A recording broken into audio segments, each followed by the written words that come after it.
રાજકોટ જિલ્લાના જામકંડોરણા તાલુકાના પીપળિયામાં જીવી ગામે ખેડૂતોને આજે સ્વ વિઠ્ઠલભાઈ રાદડિયાની ગેરહાજરી સતાવી રહી છે। રાજ્યમાં કમોસમી વરસાદથી ખેડૂતોની સ્થિતિ દયનીય બની છે।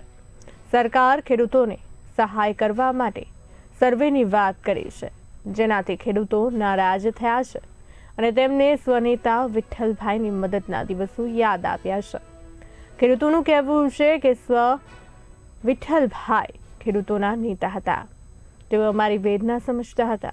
કમોસમી વરસાદથી પાકોને ભારે નુકસાન થયું છે, ત્યારે ખેડૂતોની એક જ માંગ છે કે સર્વે કરવાના નાટકો બંધ કરી અને સૌરાષ્ટ્ર ગુજરાતમાં કમોસમી વરસાદથી પાકોને નુકસાન થયું છે તેને લઈને લીલો દુષ્કાળ જાહેર કરી અને 100% ખેડૂતોની નુકસાની વળતર ચૂકવવામાં આવે।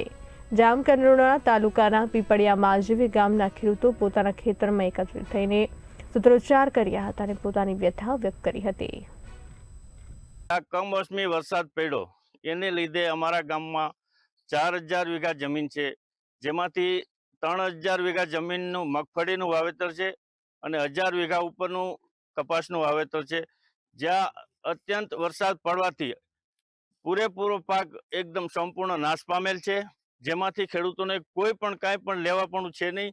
એટલે સરકારશ્રીને એક અમારી ખાસ નિવેદન છે કે આ સર્વે વગેરેની ડ્રામા મૂકી અને તાત્કાલિક ધોરણે બધાય ખેડૂતને પૂરેપૂરા 100% વળતર આપે અને ખેડૂતોના હિતમાં નિર્ણય લે। 1000 વીઘા જમીન છે, તેમાંથી 80 થી 85% નુકસાન થઈ ગયું છે અને લીલો દુષ્કાળ જાહેર કરવા સરકારને મારી નમ્ર અપીલ છે।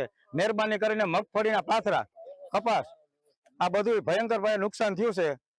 માણસોએ 5-5 પશુ રાખ્યા છે, 5-5 10 છતાં એની પાસે ઢોરને ખવડાવવા કૂચો રહ્યો નથી અને મોટે પાયે ધરખમ નુકસાની થઈ છે। તો સરકારશ્રીને મારી નમ્ર વિનંતી છે કે કોઈ પણ સર્વે કર્યા વગર પૂરેપૂરું વળતર ચૂકવે એવી મારી વિનંતી છે।